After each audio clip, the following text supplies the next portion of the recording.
Hi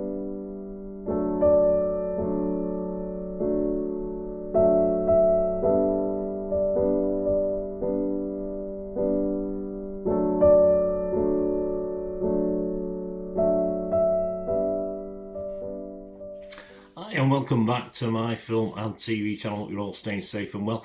We've got a 6-part British crime thriller to talk about today, and yes, it was hyped up as a new version of Luther, a different sort of Luther, of course. With this one, this stars Stas Nair in the lead role in this one. Yeah, he's all right, Stas Nair. I find him a little bit, can I say bland? I don't know, but of course, yeah, his style is okay in this, but we'll talk about something called Virdee, Virdee, that's showing on the BBC, and all episodes available on BBC iPlayer, so it's showing weekly on the BBC as I'm recording this on the 16th of February 2025. It's adapted by an A.A. Darn story from his own Bradford set crime novel. Yeah, it's all around Bradford. It's all done in Bradford. I've never been to Bradford. I mean, obviously through my football jaunts, I usually get to these places, but I've never been to Bradford. What's it about anyway? Harry Virdee, that's his name, Harry, I like that, is a detective hunting down a killer targeting the Asian community in Bradford. Meanwhile, his Sikh family are dismayed at his decision to marry Shama, who is a Muslim. Yeah, so obviously there's a backstory there and a little subplot with all that going on, which we'll talk about it. A lot of people like this. Internet Movie Database, it's not getting a bad score. I wasn't overly convinced. It wasn't a total disaster for me, but we'll talk about my thoughts. This also stars Aisha Kala, Nina Singh, Vikash Bai, Kuvinder Gear, Sudha Buchar and Elizabeth Berrington. Yeah, I'll have a quick word on her as well. Very quickly we're discovering this, the disappointing thing to me, a lot of British drama, you do get some quality stuff, some quality acting, but the acting talent on show in this, for me, though whilst not scraping the barrel, hints at a real mixed bag of talent, young and old, and Bradford-based accents that cannot hide poor acting. And of course, I won't talk about the Bradford-based accents. I don't know too much about them, but I'm sure if you're from Bradford, you might quibble of them. But for me, I just don't think the combination of Bradford accents, Yorkshire accents, and poor acting don't always work, and certainly not for me. Outside of the UK, it might not affect you watching, but it sort of lowers the standard for me, anything like this. Some scenes in it, for me, just felt like amateur dramatics at a community centre, a local community centre. Not all the actors, don't get me wrong, but there, as I say, there is a mixed bag in this. Stas Nair himself, can he carry this? Well, we found out he can run and fight, which is all right, although that he didn't do much of that after the first few minutes of the series, which I was a bit disappointed about. But I think overall does a pretty mixed job, as I expect. As I said, I've never been overwhelmed with his acting anyway. For me, he just lacks a little bit of X Factor, and he probably lacks a little bit of X Factor to lead this series as well. Elizabeth Berrington, another actor I'll mention, individually, this is a meatier role for her than normal, and she does okay, but like our lead, doesn't always pull off this DS job that she's in charge of, and the big boss, of course, of the police. So both stars do adequately well, but for me, don't help carry this series at all. As I said, we get the broken family vibe, of course, with the Sikh and Muslim clash, which is there, and we know it. We've seen it in other things. So it gives us a family dynamic very early on, though I appreciate the context of it. I found it all a little bit distracting overall in the grittier stuff of the actual killer we're looking for. So I don't think it added too much, because as I say, it didn't take us into any great shakes of knowing these things. It just sort of distracted rather than was informative, certainly for me anyway. And we start with a simple missing person case, and our policeman he's got ties to the Bradford underworld, of course. We find out very quickly with his brother, who is unknown, of course, to the authorities. Of course, ahead of one crime gang, we've got another crime gang who trying to muscle in on Harry, if you like.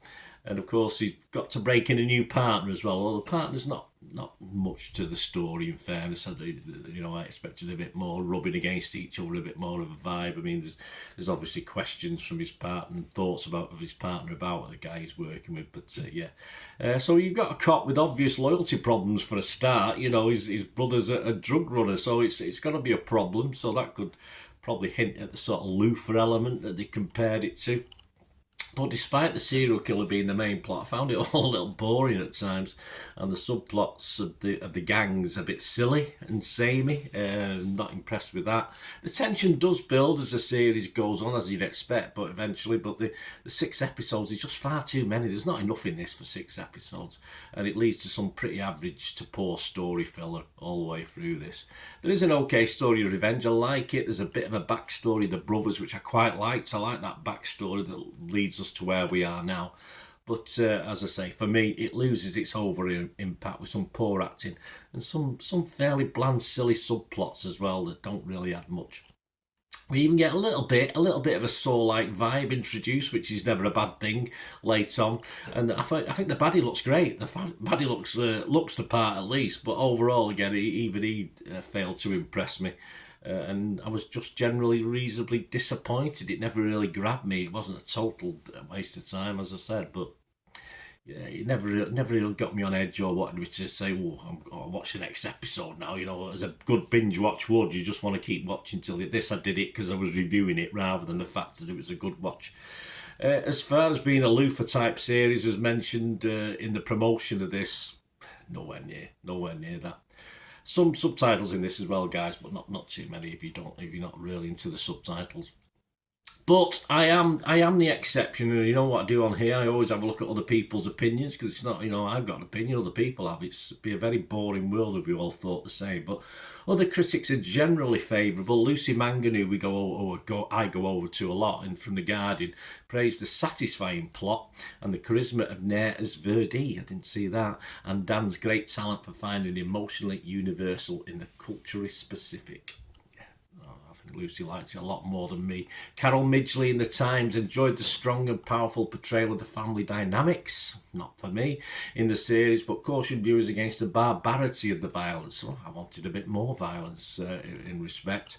And Chris Bennison for The Telegraph favoured the gentler domestic scenes, which I found very bland and boring, describing Kulvinder Gear as Virdee's disapproving father as quietly impressive. I just thought it was a bit silly. And compared Nair to Daniel Craig era Bond. Yeah, for the first 10 minutes of this series, perhaps.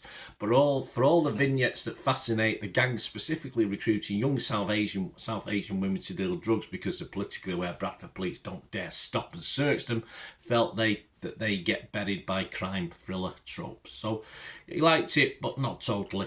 And we always have a quick look at Internet Movie Database.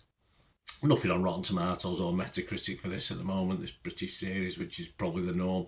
Internet Movie Database, it's 375 scores and reviews as I'm doing this. It's getting 6.5, so that's okay. I'd imagine this will end up at between 6 and 6.5 when it finishes, when it starts to settle down on Internet Movie Database in a few weeks' time. For me personally, I am going to score it. It is worth a score, of course. If it gets less than a 5, I don't usually bother. But if you see my TikTok or anything like that, I'm going to give this... I'm going to be rotten on Rotten Tomatoes. I can't be totally fresh. It's just not enough. It's pretty mixed. I'm 51-49 either way. But I will be mixed on Metacritic if I put a review on there. But I'm just going to give this a 5 out of 10, as I said. I was disappointed. It was just too long. There's probably a good 2-hour feature in here somewhere with bits taken out. But as I say, the acting sort of ruined it for me as well, the quality of the acting overall. There are exceptions, of course, as there always is. 5 out of 10 from me. Let me know your thoughts, guys. Let me know in the comments what you think. As I said, it's opinions. Don't be up to, if you love it, much I appreciate you love it. It just wasn't for me, unfortunately. So, and if you feel similar to me, let me know as well. So that'd be great. And of course, you can contact me through my various socials. And if you want to, I'm not too proud, if you want to help support the channel going forward, if you like what I try and do, of course you get early access to stuff for various ways of supporting the channel. All I ever ask is you keep watching and listening. To help me out, guys, if you watch the ads, if the ads on this YouTube ads, that helps in a very little way, but it all helps. Watch the pennies and pounds look after themselves, they say, don't they? Or the pennies or the 10p's look after themselves. But if you watch the ads or follow the links on the ads as well, that's always a nice way. to support the channel if you sort of hang on for it. I've done that. I watched other people's and followed the ads, just something I fancied, which does happen from time to time. Of course, you can support me by pushing that subscribe button as mentioned earlier, and that, of course, pressing the button so you know when these vlogs are coming out. And of course, I'm always interested in your opinions, and of course, if you can give us a like, that'd be wonderful as well. So thanks for watching, guys. Hopefully I'll join you very, very soon with something else. Until we meet again, I'll never ask one thing, don't I? Please stay safe, everyone. Bye for now.